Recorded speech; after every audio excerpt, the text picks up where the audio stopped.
ออริจินอลใช่ไหมครับอ๋อ คือขาวๆคือนมเหรอลูก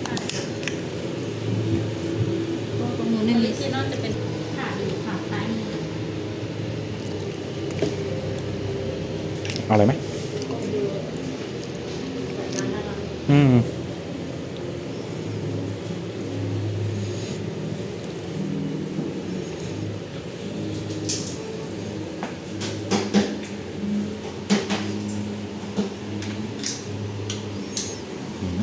มีโดนัทซ่อนอยู่ในชั้นหนังสือแล้ว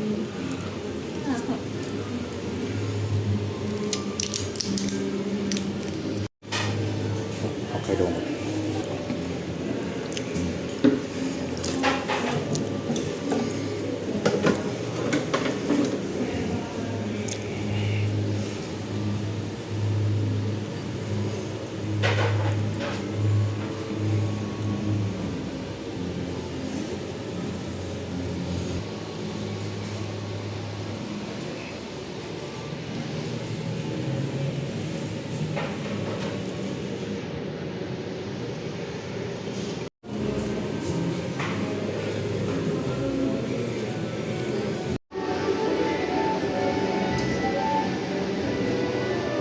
เราเคย